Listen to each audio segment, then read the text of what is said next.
Hello guys, welcome Homemaker Zone. இது ஆரி 14 class.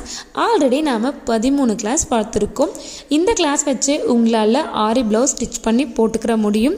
இது வரைக்கும் பார்த்த கிளாஸ் இல்லாமல் இந்த கிளாஸில் எப்படி அளவெடுக்கலான்னு பார்க்க போகிறோம். நாம் அளவெடுக்கிறத பொறுத்து எந்த மாதிரியெல்லாம் ஆரி வந்து ஸ்டிச் பண்ணுறதுக்கு எந்தெந்த மாதிரி அளவுகள் மாற்றணும், எங்கெங்கே பேக் எடுக்கணும், ஃப்ரண்ட் எடுக்கணும், ஸ்டிச் பண்ணுறதுக்கு எடுக்கிற மாதிரி எடுக்கணுமா இல்லை ஆரிக்கு வேறு மாதிரி எடுக்கணுமா, இந்த மாதிரி நிறைய கன்ஃபியூஷன்ஸ் இருக்கும். எனக்கு இருக்கிற கன்ஃபியூஷன்ஸ் எல்லாமே உங்களுக்கு கண்டிப்பாக இருக்கும். ஸோ அதை நான் எப்படி தெளிவடைஞ்சனோ அதே மாதிரி உங்களுக்கு தெளிவுபடுத்த தான் நான் இந்த 14 கிளாஸ் வந்து போட்டிருக்கேன். இந்த கிளாஸில் அளவெடுக்கிறத பற்றி பார்க்க போகிறோம். ஆக்சுவலி பேசிக்காக கிளாத்தில் வந்து நம்ம சில்க் காட்டனில் ஆரி போடுவோம்.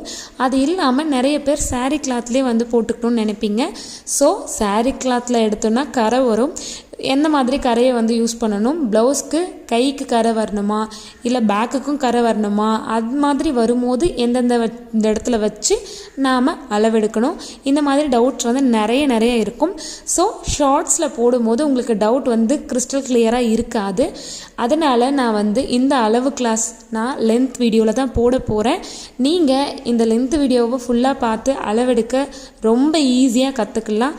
ஸோ நீங்கள் ஈஸியாக கற்றுக்கிடணும், ரொம்ப நல்லா புரியணும் அப்படின்னா என்னோடய லென்த் வீடியோவை ஃபாலோ பண்ணுங்கள். இது கூடவே நான் வந்து லிங்க் பண்ணியிருக்கேன். இனி வந்து ஒரு 2-3 கிளாஸ் நமக்கு அளவுகளில் தான் போகும். அதுக்கப்புறமா மீதம் இருக்க ஸ்டிச்சஸ் எல்லாம் நம்ம 1 by 1 பார்க்கலாம்.